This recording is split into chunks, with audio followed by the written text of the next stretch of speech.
subject in conjunction with the first International Conference on Cultural and Spiritual Psychiatry. We will start soon our first session.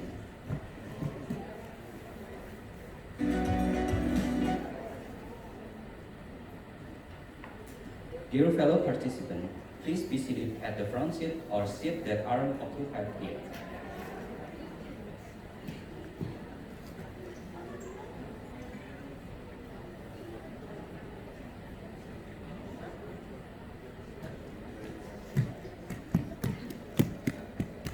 Ladies and gentlemen, we will start our first session.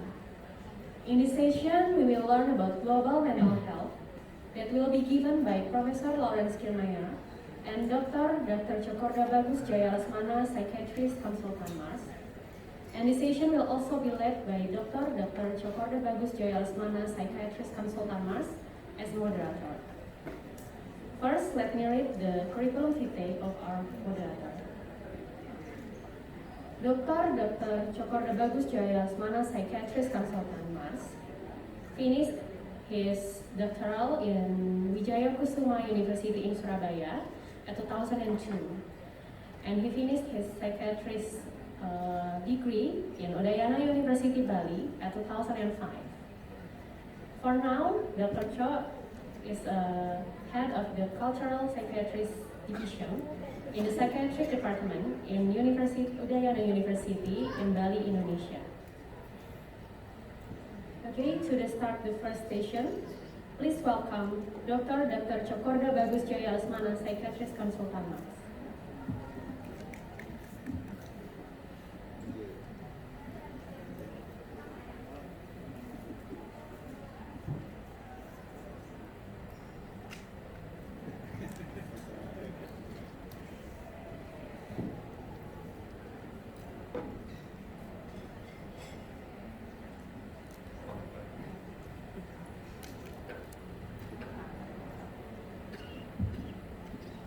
Selamat pagi and good morning to all the participants, our honorary speaker and professor, senior psychiatrist, and our colleague, to our first session of this ICOSP. And the session will be divided into two session presentation for 20 minutes for each of us, and then 20 minutes for Q&A.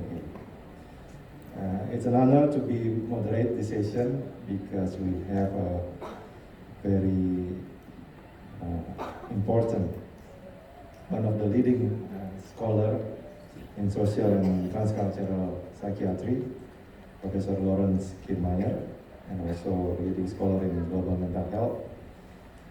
His work has been read and followed by many scholars around the world. And we have special, we are lucky in Bali, have special connection to Professor Lawrence, because now he is one of our visiting professor at the psychiatric residency program Udayana University. So Professor Lawrence, I think really, we are really pleased because now it's in evening time in Montreal, that your willingness to participate in our conference really valuable for us. Without further notice, we would like to welcome Professor Lawrence. The time is yours. Thank you very much, Professor Kokorda Lesmana. I guess I'm very honored and privileged to be able to take part in this meeting. Thank you also to the organizers for some flexibility in working out a time that allows me to eventually go to sleep tonight. I'm a little jet lagged because I was in Europe at the beginning of the week, so my body is swinging from one side to another with its biological clock. So I'm going to do my best to be coherent with you and to share some ideas about challenges of implementation and of interventions in global mental health from the perspective of cultural psychiatry, and also given that the larger context of this meeting is talking about spirituality, I will say some few words about that in particular and its role in developing appropriate interventions in global mental health. And I'm glad that we'll have some time at the end for questions and discussion about some of these issues. What I'm going to do then briefly in the next 20 minutes or so is say a few words about the challenge of diversity in global mental health, why it matters that we consider the different cultural worlds and contexts and belief systems and practices that we have in different places, why that is not something that is to one side of psychiatry and mental health, but something that has to be brought together with our technical understanding. And that relates to understanding the nature of human problems, but also the nature of the process of helping and healing and transformation. So I'm going to say a few words about that help us to think more specifically about what role spirituality and religion and moral and ethical systems and belief systems in general play in people's lives. And then I'll say a few words about how to integrate that into the development of appropriate interventions. So the diversity of cultures around the world, different languages, different systems of knowledge, different ways of life, has direct impact on the nature of mental health problems, both the causes, the kinds of stress people experience, the kinds of challenges, the kinds of difficulties, and the course of illness, how it resolves. Many mental health problems resolve through people's own efforts or through local efforts of their family, of their community, and so on. So we need to understand those processes to try to support them and strengthen them and decide when they're not sufficient, what can be added from the point of view of mental health services. And that's very much the overall aim of the global mental health movement, to make available to people resources that may complement what local resources are, not to take the place of local healing practices, but to strengthen them, support them, enrich them with ideas that come from other traditions and from scientific research and so on. To do that, though, we have to be able to assess what people's problems are correctly. We have to see what the issues are. And we're hampered in that our systems, our diagnostic systems, our nosologies have been developed mainly in one part of the world and don't necessarily take into account a lot of variation that exists. At the same time, everywhere in the world, people have systems of helping in the form of individual practices, in the form of community resources, in the form of different institutions, including religion and spiritual practices. So we have to find ways to integrate those and to understand when that might be the best solution for someone and when other things might be needed, and how to work out that complementarity. So this is an important issue, not only to respect the diversity in the world and to work with people from a position of strength and recognition of who they are and what's important to them, but also because realistically around the world, professional mental health resources are not sufficient to meet the needs of populations. And probably never will be in some ways, given how common various kinds of mental health problems are. So understanding how local systems of healing and helping work and how they can be used appropriately, how people can be guided toward the most appropriate service for their problems, and how different approaches can work in complementarity in a pluralistic health system are really central questions for global mental health. And there's been some recognition in the global mental health literature, some writing from Africa and from other places, recognizing, first of all, that the first point of contact for most people with what we might want to call a mental health problem is usually some form of local healing practice or a religious institution or community and so on. So figuring out how that works for people, why it sometimes does not work, how it can be linked to other systems of care is really a central question for global mental health. At the same time, we can try to think about what's going on when people take part in different kinds of healing practices. Are there lessons to be learned about how people function? And the opening talk really raised this question about some basic aspects of human consciousness and experience that have to do with making meaning, with feeling a sense of a higher power or a higher meaning in one's life, and how that can be a source of strength and beauty and solutions in people's lives at many different levels. So we want to make sense of that and find ways to link our existing approaches.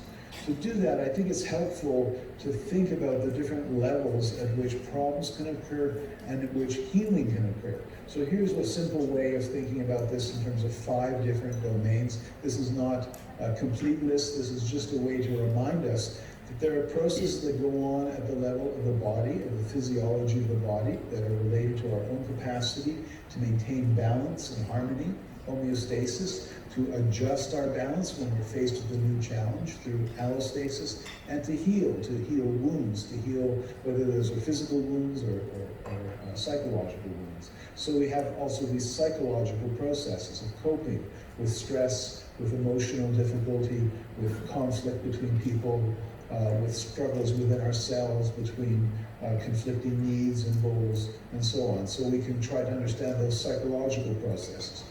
And we have many social interpersonal processes. Our expressions of emotional support for each other, attachment, solidarity, being present with other people are very powerful forms of giving comfort and helping people to recover from challenges.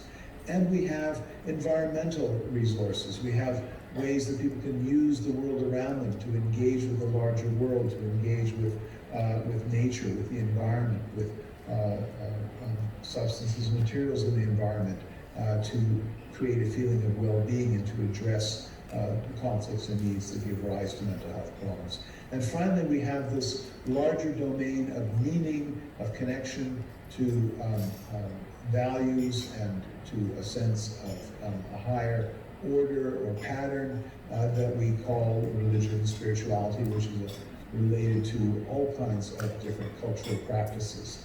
And these are all then sources of healing and coping, of transformation that coexist with each other. And in fact, something that comes more from one domain or another might have repercussions, might have implications at all these other levels.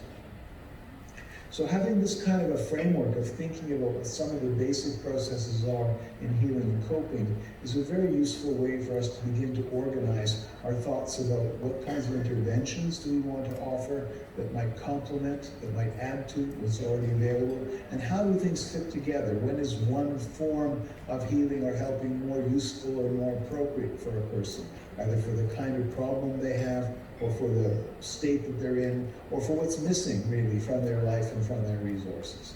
And so going through and thinking about some of these different processes is, I think, an important step in figuring out how to fit the different pieces of a healthcare system together and make resources available.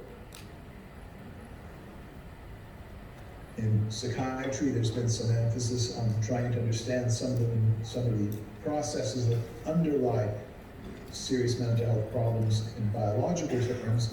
We know that psychological mechanisms are also very important, and sometimes the main area where problems occur because of learning problems in adaptation, problems in how people interpret and think about the world, the stories that we tell ourselves about the world, about each other, about ourselves, that shape our reactions. And so sometimes figuring out how that particular story or that particular metaphor or that particular interpretation of the world is getting us into trouble in some way, it's getting a patient into trouble, can open the door to thinking about another way of describing their situation, another way of narrating their experience, and something that can lead them forward. So these speak to some of the psychological processes. Similarly, there are social processes that have to do with our interactions with each other. We are fundamentally social beings, and a lot of our mental functioning, a lot of our physiology is oriented toward building and maintaining bonds and connections with each other. And when those are ruptured because of death or loss or conflict or other kinds of challenges, then our sense of well-being as an individual, separate person is also thrown off balance because we are fundamentally interconnected. So there are these social sources of healing as well. So one of the questions to ask then is, what does religion and spirituality add to this simple framework of the biological, the psychological, and social that we're familiar with from biomedicine and psychiatric perspectives?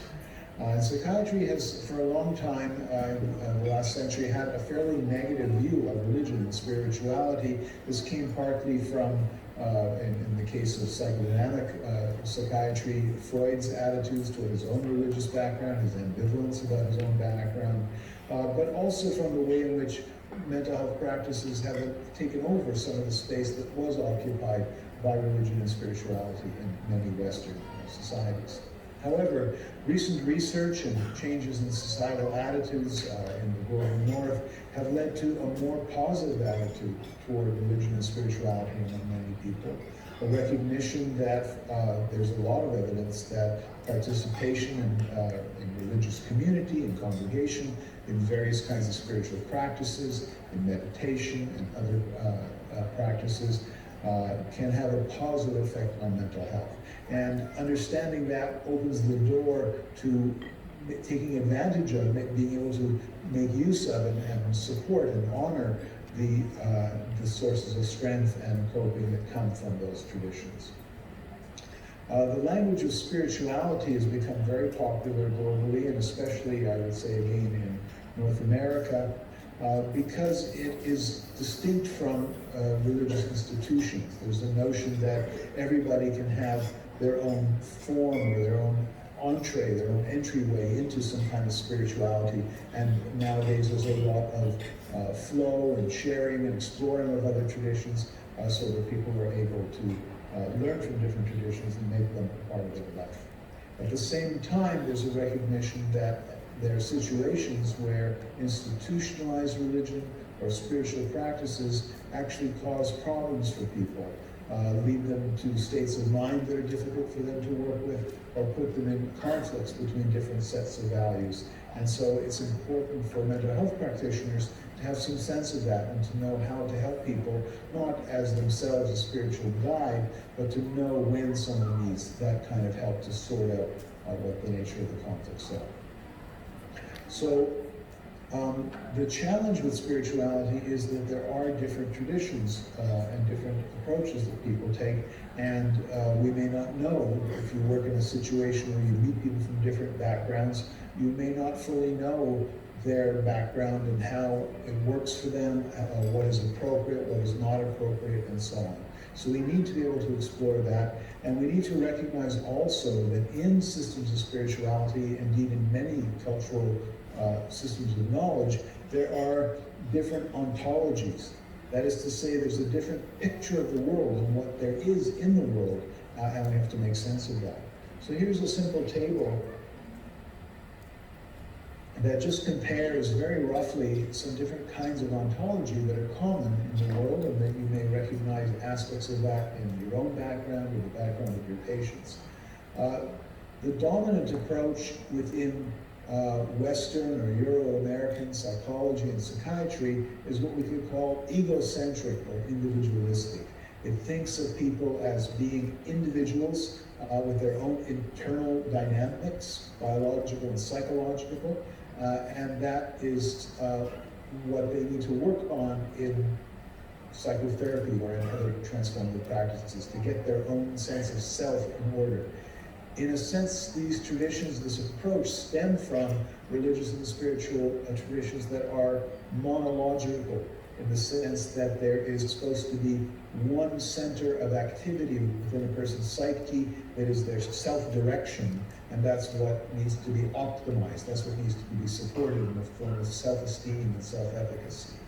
So this is one aspect that we can all recognize to some degree in ourselves, but there's another very common and very powerful, perhaps more common around the world, way of thinking about people and the ontology of selves and persons, and that could be called sociocentric or collectivist or familist, and it recognizes that we are fundamentally interdependent beings, that no human being is an island, no human being can really exist on their own completely in a state of health, but we need to be in constant transaction, interconnection with other people.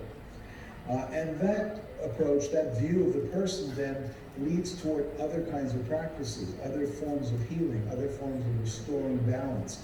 For example, it may encourage us to look at where there are imbalances in the family and what can be done to reorder and harmonize the family.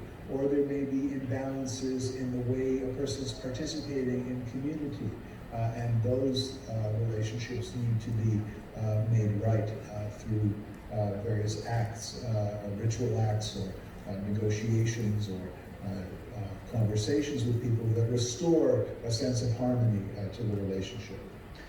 These are two common aspects of experience, which, as I say, are universal. They're everywhere, but the balance of them differs in different societies and different cultures. And a lot of mental health practice that's textbooks and approaches that are produced in the global north and west emphasize this individualistic perspective and perhaps don't give enough emphasis or comparable emphasis to this more sociocentric or relational aspect of the self. There are other dimensions though, and it's common around the world, particularly among indigenous peoples who live close to the land, who've connected to a particular place, to have a more ecological or ecocentric sense of the self. There the connection to the land, to spirits and so on the land, in the land become important for people's sense of harmony. And finally, I put here, we could probably think of better terms for this, but so for the moment we'll call a cosmocentric view, a view that recognizes that there's a vertical dimension to existence, that there is other levels of experience, other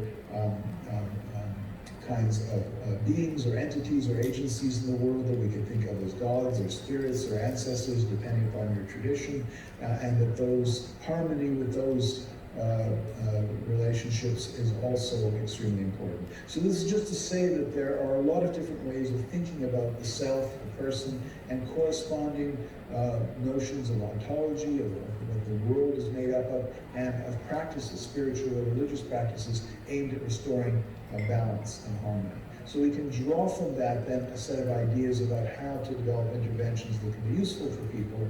To do this, we have to know where we are, what's important to the people and to the communities that we're working with, how they understand the nature of illness and wellness, what kinds of ways of coping and forms of healing people already have, and figure out how much those help or those hinder particular types of problems.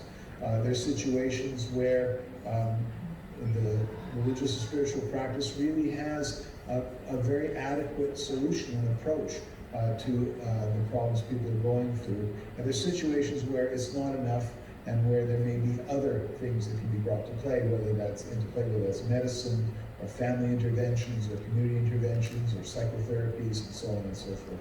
But respecting the kinds of resources people have already, the values and priorities they have, and finding ways to help people move toward what's most useful to them, and how to have overall, to some degree, a pluralistic healthcare system that offers people different things that may be either more useful for a particular problem or a different aspect of their problem is very important. How to assess this, how to make sense of what's going on. There are many approaches. Here is a module from the cultural formulation interview in DSM-5 that has some very simple questions to ask somebody. This is really designed for an intercultural encounter where you're meeting somebody from a different background and you don't know much about their tradition, and you want to begin to learn from them a little bit. So there's some questions that you can ask people to begin to explore that. So I can share all this with you later, just to say that this is a way to acknowledge that maybe we need to know. And even if we're from the same background as someone else, they may, come from a different caste or class or geographic place or different mix of things, and we have to take the time to figure out how that works for them. Now, this is important in global mental health because the overall structure of global mental health has been the production of knowledge in certain centers, again, mainly in the global north, but increasingly also in other places, and then the exportation of those models or practices to other parts of the world. And the risk in that is that people are just adopting something that is not a very good fit to what they're doing, and they have to do a lot of improvisation and trying to make it fit in the moment. The other dilemma in global mental health is that one of the overall strategies that has been adopted to deal with the lack of a workforce of trained mental health practitioners and so on has been to do task shifting, to try to take people who are already doing some kind of community care and give them some skills, some package of ways of doing things that allow them to do more mental health care. And this has been the World Health Organization strategy with the MHGAP program, to give a very basic set of mental health interventions that can be used by people in primary care and people without too much specialized mental health training. In practice, though, when you go and try to train people with MHGAP and so on, it becomes clear that there's a lot of background knowledge that people need to make effective use of these kinds of protocols. And this is just a summary, kind of diagram from that paper that I just showed you that talks about the ways in which certain things need to be modified or maybe missing in people's background when they're trying to apply MHGAP. So what that means then is that to make things fit, we probably have to do a certain amount of cultural adaptation. We have to think about what are people already doing, how do they frame their problems, how do people talk about their problems, how do they understand them, and find ways to bridge that local understanding with whatever we might have to offer coming from different mental health practices, from psychology and psychiatry and social work and nursing and all the other disciplines that have things to contribute to mental health. So that kind of cultural adaptation means that we need to work with our inside knowledge of the culture, people who have expertise with that, and the people who have knowledge of a particular evidence-based approach, and to do a process of dialogue and working back and forth to figure out how to make things fit better, to find the right language, the right practices, the right vocabulary, the right approach that really builds on what is already strong in local understanding. And there is evidence, and this is just a slide again, I'll share this with you so you can look these things up if you're interested. There is evidence that cultural adaptation of interventions makes a significant difference for their effectiveness. And there are different frameworks available for working through that process of adaptation that you can use as a guide to do this process more or less systematically. Here's a recent review paper and a framework that basically looks at it this way, starting with understanding people's own ways of expressing distress, how they express mental suffering, and then looking at the different components that one wants to mobilize in treatment and how they can practically be made available in a particular setting so that people can move towards states of recovery. So this is a very broad and rough map. Within each of these aspects, there is lots of guidance for how to begin to explore that. A key element of all this, though, is setting up a place and a space and a process for real dialogue between all the different stakeholders who are involved. And this is a paper that talks about that as a way to try to improve the delivery of global mental health interventions. And it begins by asking people to locate themselves in relationship to the particular intervention or implementation process that they're going through. And then it focuses in again on this question of concepts of wellness and illness. How do people understand health and illness? What is the right vocabulary? What are the issues as people understand them from their own point of view? And then looking at the nature of the available systems of care. Where are the resources? What kinds of alternatives are there? What kinds could be developed to meet those needs? And then to make sure in all this process and in working toward a practical set of steps to take, that there is what has been called by an Indigenous scholar in Canada, Willie Ermine, ethical space. That is to say, a space where people from different points of view and different perspectives, including patients and families and care providers, can meet to discuss things safely and openly and have the freedom to express their point of view and not to be silenced perhaps by authority, whether it's medical authority or whatever, so that in that process people can really begin to articulate their own point of view and contribute to constructing a shared solution. So that's the end of my talk here. I don't know how well I've done with time. I hope that I haven't gone too far over, and I hope we'll have lots of time for discussion.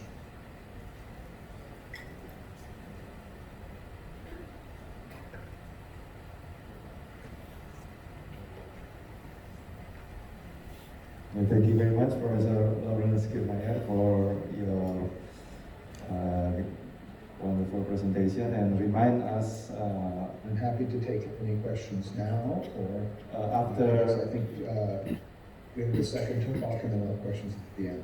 Yes, the question and answer will be after my presentation.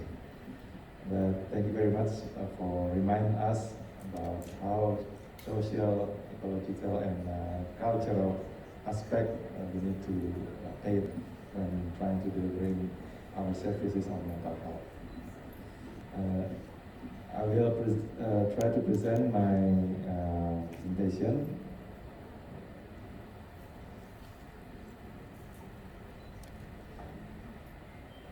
After Professor Lawrence mentioned about the global mental health situation, now we want to kind of address what happened in Indonesia, because every culture, I think, have their own unique condition and problems, and the challenge also will be quite different.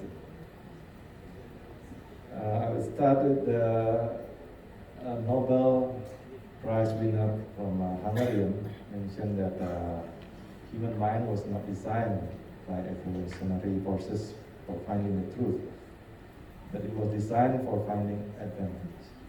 And for that reason, that's why we try to adapt and also move forward regarding to the situation, and how we still also grounded with our culture in order to put our identity and not lost the identity. Here in Indonesia, we see how big this country is, and how the difference, the variety that from the color that we see here, the map of Indonesia, is supposed to be very interesting for culture. Because here we have more than 1,000 ethnic groups and more than 600 languages that still exist, and will be like gold mining for us to have the chance explore and understanding more what the need of the culture without being disappear because of the globalization. And we understand with the culture variation, it's influence us as a physician when we try to detect, diagnose, or try to treat the mental health problems. Because culture itself become a major determinant for illness behavior, how our patient may cope with their illness, and how they're trying to respond to the treatment and to find rehabilitation or recovery. And for that reason, we have to create or achieve equity when we address the issues of cultural diversity. And for this situation in Indonesia, as I mentioned earlier, with more than 1,000 ethnic, we have to do this condition. Otherwise, we'll be an alien to our own people. And Bali itself, very well known for the culture. That's why also our psychiatric residency program put culture as one of the program to be superior than other program. But this culture also has challenging, as mentioned earlier, our speaker, Dr. Paulo and Professor Lawrence. In order to adapt the culture, have to do some adaptation. Here in Bali, we have a referral system that mostly patients, when they have a problem, they go to traditional healer. 75% of them will go to traditional healer first, and then, if lucky, they can get to psychiatrist. 67% referral by family when they want to go to psychiatrist, 21% by traditional healer, only 13% by our colleague doctor. So this condition can be challenging to our people because it will create a delayed treatment for the patient, but also can give an opportunity for them to still use the cultural as a protection aspect for the problems. So here's the situation when someone goes to traditional healer. Normally they will not go by themselves, but go with the family, with neighbors, and then become an open subject to discuss. Different with the Western concept. When you go to a therapist, you go for individual session. But here, it's more open, and people can hear what your problem. And positive things, it will be a support group themselves, because the patient will not deal by themselves, but other people can help them. And a simple practice still using holy water because of the belief system where, like Professor Lawrence said, there's a spiritual aspect that still exists in every culture normally. But when we look at our mental health resources in Indonesia, we now have more than 1,000 psychiatrists. Half of them are young psychiatrists, but mainly work in Java.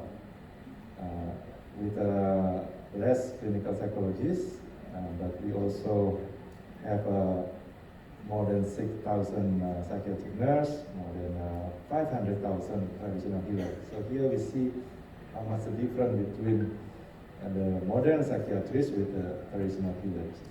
But is this number really can help us to face the challenge we have on dealing with mental health condition?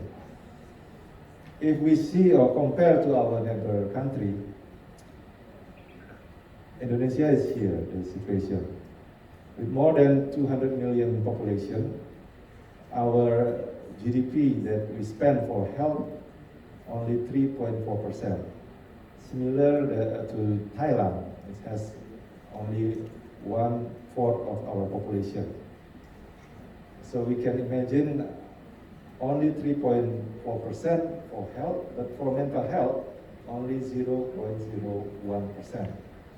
So from this situation, the budgeting itself doesn't put priority for mental health. And that's why maybe the challenging is more bigger than the condition outside. And we try to bring up the situation that many people think Bali is a paradise island. We have no mental health problems because people coming for holiday and enjoying themselves in the island. But every culture, like Professor Lawrence said, have their own problems. And in 2014, we tried to show that even in Bali, many people with mental health problems still left untreated, and some of them put in cage or chain. And in 2016, Human Rights Watch already made their report that Indonesia is like living in hell when we deal with psychosocial disabilities. So this is also create a challenging for us as a psychiatrist how to deal with this situation. So when we look at the timeline of Indonesian mental health, actually it's already started a long time ago in the 18th century, where the first mental hospital already created by the Dutch. But then we have a long history where until today we cannot still solve the problem or eradicate that when people have mental disorder, we will not put in cage or lock with a wood stock or chain in one place, because of one of the reasons maybe the budgeting, the priority, but also the culture itself play roles in dealing with mental health situation. And from the basic research, basic health research by Minister of Health shows the increased number from the last 5 years. This data shows from the schizophrenia problems from 1.7 into 7 per 100,000 population. So this nearly 7 times the increased number. And with the COVID, we don't know how much bigger the problem will increase.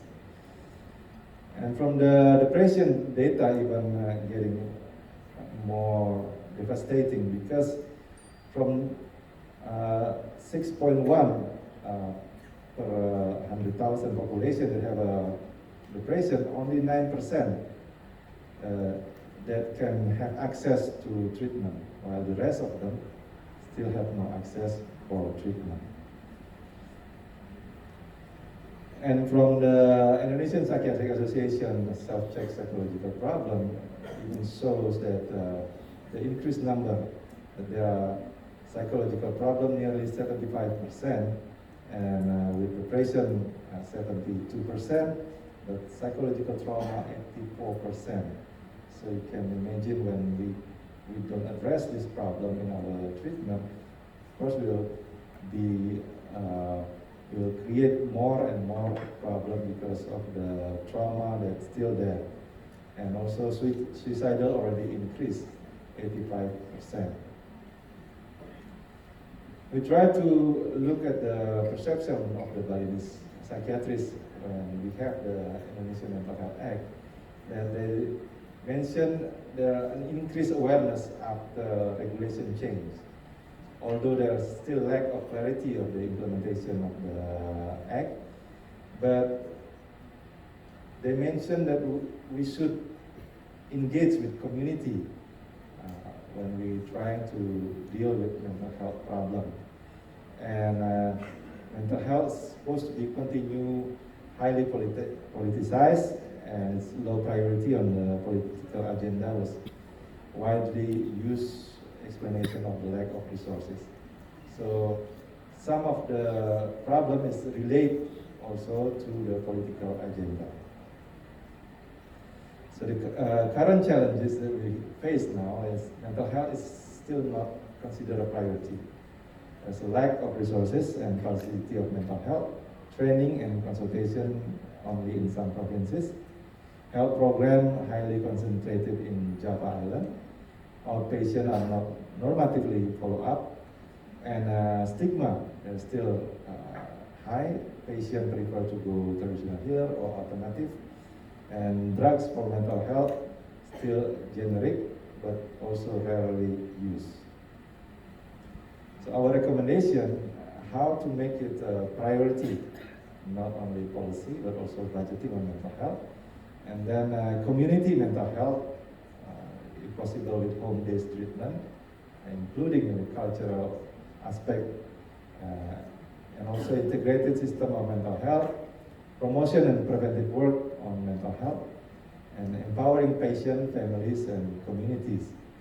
And we also recommend it for long-term investment in education, because this will be one of the solutions that we can hold for a long period. And the last is willingness to learn from others. Like this conference, we try to learn from others and also share and how to deal with our problem, but also learn from the other country how to solve the problem that we face. Okay, that's all for my presentation. Thank you very much for your attention, and now we open for discussion session. I hope Prof.Lawrence is still with us.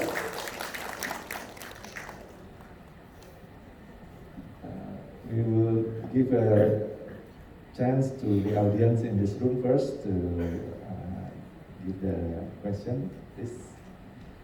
Please tell your names and the question you addressed to. For the committee, maybe the mic in front.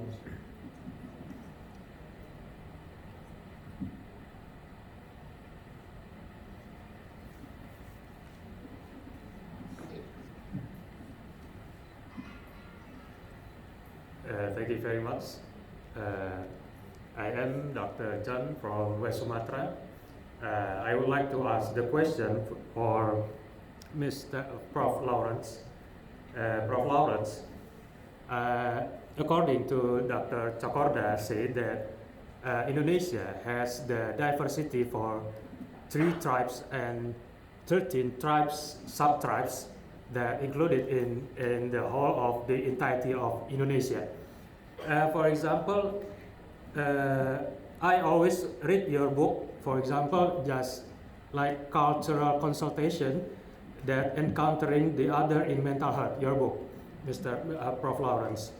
And according to the lack of the diversity of the culture and the tribes and the language included in Indonesia, how we can overcome as the practitioners. For example, you said in the page 48, you said we should use CCS.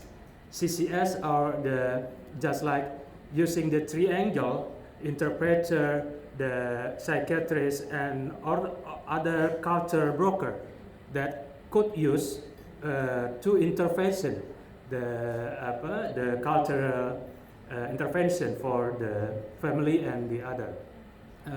Please give us the brightness how to overcome the lack of the diversity that must be the advantage for us to go through the next times. Thank you very much. Well, thank you very much for that question. So the situation you're describing in Indonesia, of course, is tremendous diversity. Even though you have,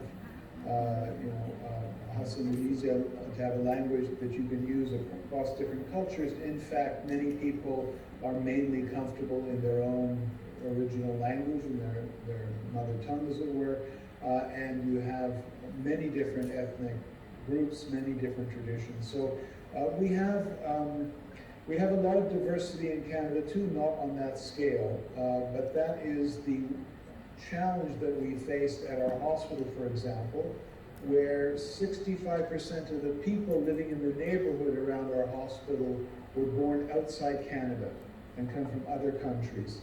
So when we see a patient, they might have come from somewhere else recently. We might have no language in common. They might speak only a little bit of English or French, which are the 2 common languages here.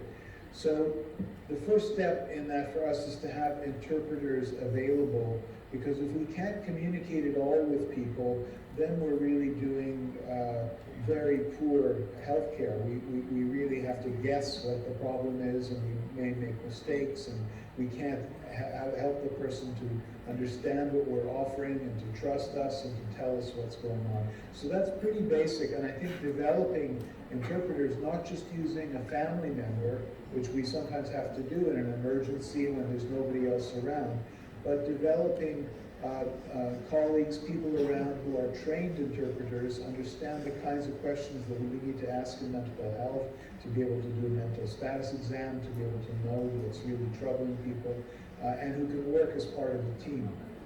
So that's one kind of resource that has to be developed. If we have practitioners, people, health practitioners who come from different areas who have the language skills already, that helps a lot, but it's not always possible.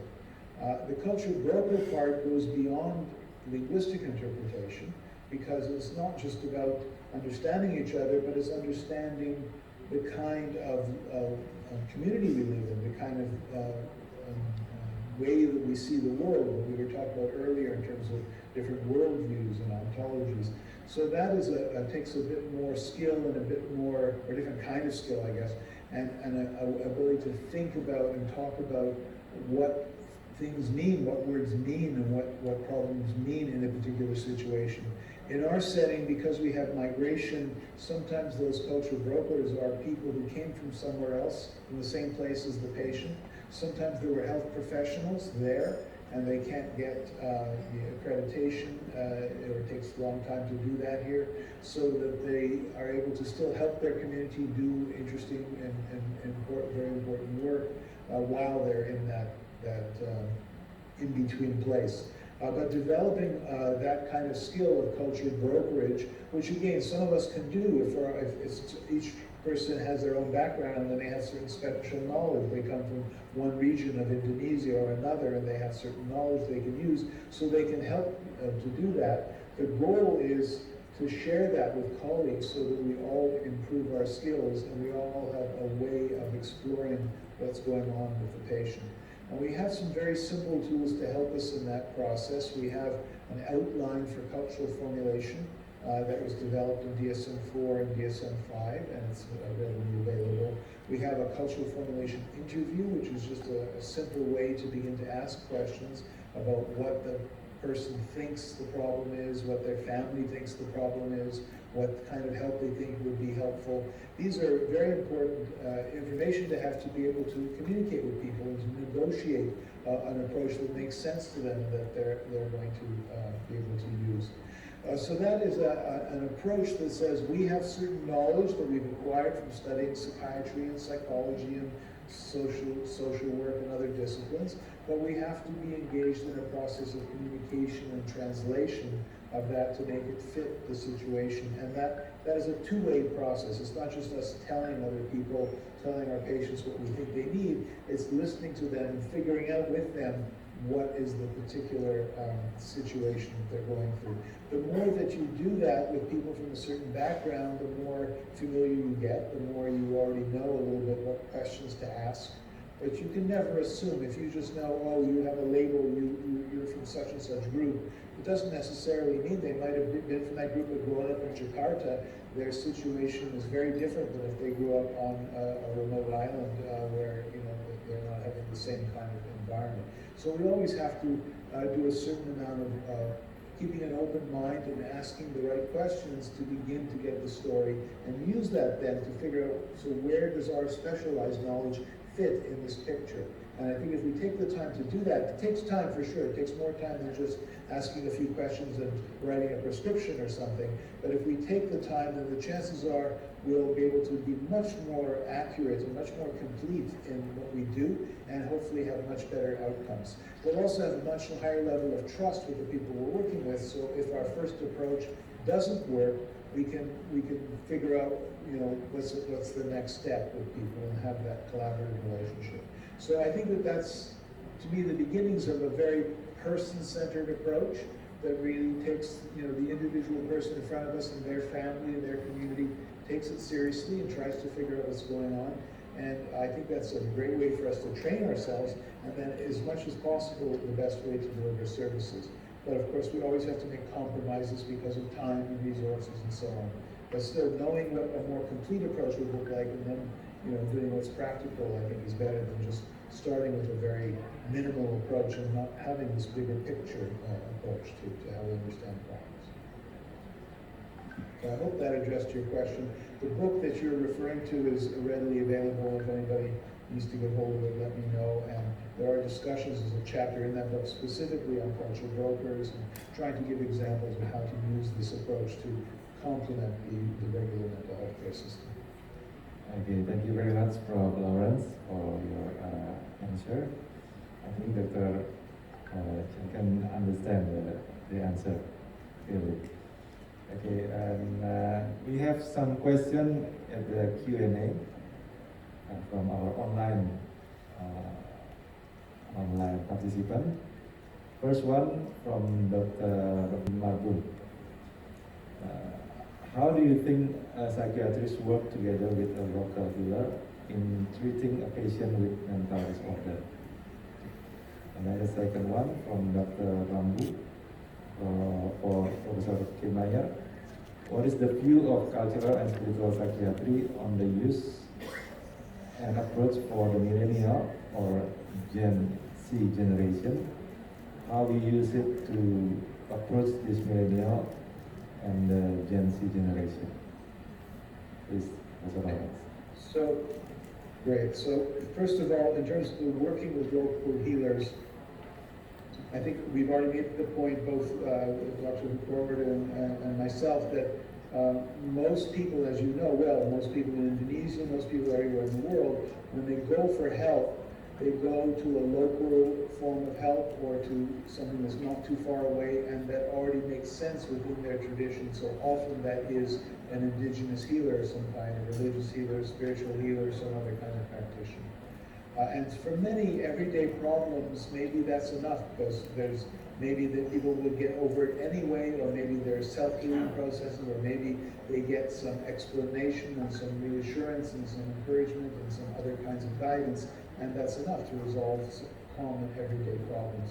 But for more severe problems, it's often not enough, and healers know that too. They will say, I have certain people I see who are not getting better, and sometimes they have figured out over the years, this is the kind of person to send to the psychiatrist, or this is the kind of person to send to Denpasar to see somebody because I don't have the resources here, and so on. So I think that reflects the reality that there are different kinds of problems and different kinds of help that may be needed. So one thing is if one has open communication and some dialogue with the healers, there can be a sort of referral system where they may, if they see somebody and they recognize this is beyond what I can offer, this person needs something in addition to what I can offer, then they can guide the person in that direction, and the person can come to the hospital or to the clinic, hopefully with a more positive attitude, more open attitude than they might come otherwise.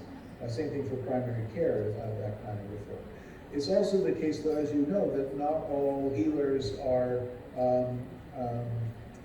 what can I say, sometimes healers have their own, pose their own challenges. Sometimes they take advantage of patients, they economically exploit patients, or they act in other harmful ways. So we need to not pretend that everything is wonderful everywhere and that it all works perfectly. We have to be realistic, just like we can be critical about our own biomedical practices and recognize they have limitations and sometimes we do harm, even though that's not what we intend to do. Being honest about that is part of doing good services and constantly trying to improve ourselves. So figuring it out with healers is important too, that there are times when maybe it's not ideal for someone and we have to be able to negotiate that.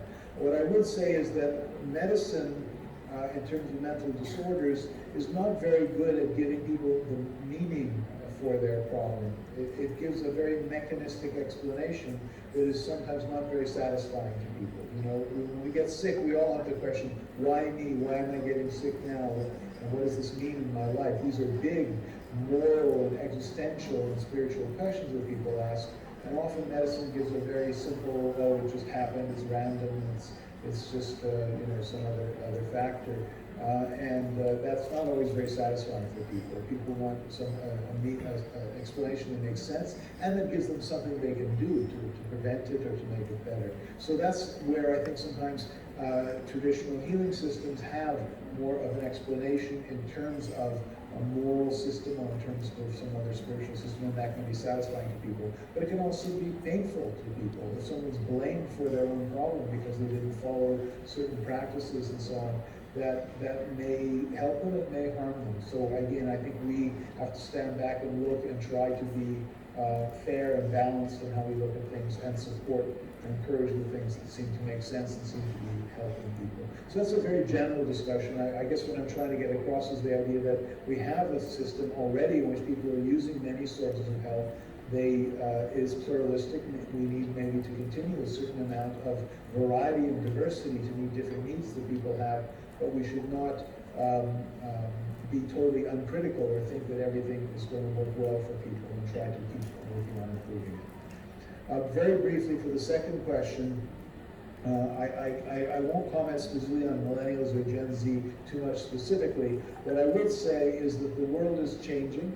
When I grew up in the 50s and 60s, there was a very optimistic view after we got over the Cold War, whatever was already mentioned earlier today. There was a very optimistic view that things are just going to get better and better. We're now in a very different situation.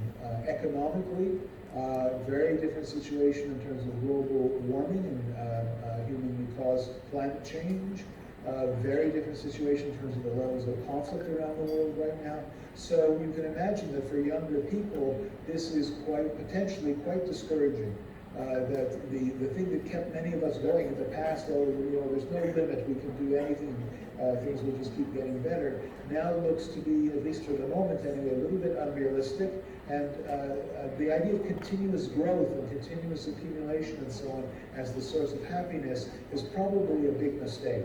The finding, and this makes perfect sense, I think, again, in the Indonesian context where spirituality and so on is important, in Bali and other places. So the notion that really we have to live in some kind of balance or harmony and to draw strength and satisfaction from relationships, from aesthetics, from making things of beauty and significance, from the quality of our work and developing ourselves in some ways, and not from material accumulation or just things getting bigger and bigger all the time and so on. There's something that misguided about that. So I'm putting this in a very large context because I think it is relevant. There's a psychologist, Tim Kasser, Kasser, who has written a book called The High Price of Materialism. And he studies young people, college-age people, using something he calls the aspiration index, where he asks people, where would you like to be 5 years from now? What's your goal? And he has like 11 different scales that in terms of different kinds of goals people can have. But what he found is related to what I just said, that he finds that people whose main motivation is material, like I hope 5 years from now I have a lot of money and I have a nice house and a nice car and etc. And people whose motivation is achievement. I hope 5 years from now I have a very high status job and a lot of power and so on, are not as happy 5 years later than people who say, my goal is relational. I hope to have a good relationship, a happy marriage or a family or whatever, and who's spiritual. I hope to be able to have a sense of meaning in life and be contributing in a way to something larger. Now, spirituality in that context does not have to mean specifically something religious. It could be, I'm a climate activist and I'm working to make the world a better place, or I'm dealing with human rights or so on. It's some value, some search for something that is a larger human value that seems to really give people satisfaction. So it's a very general, indirect answer to you, but I would say that I know from my own children and so on, that there has been a real shift in terms of people's sense of the future horizon and what's possible or not. And I think working on that with people is very important for general well-being, never mind specific mental health problems. Okay, thank you very much, Professor. Professor Lawrence. So much we would like to extend our time for discussion, but unfortunately our time is limited. So we have, like you said, we grow and adapt, and we have to end this session. So once again, thank you very much, Professor Lawrence, for your attending and presenting your great work to the audience here in Bali, Indonesia. And please give a big round of applause to Professor Lawrence. We shall continue to our next session. Thank you very much. Thank you so much, Dr. Cho and Professor Lawrence, for the interesting topic in this first session. Before we move to the next session, we would like to ask Dr. Cho and Professor Lawrence to stay in place. We would like to take a photo via Zoom and also give a certificate for our honorable speaker and moderator today. First, we would like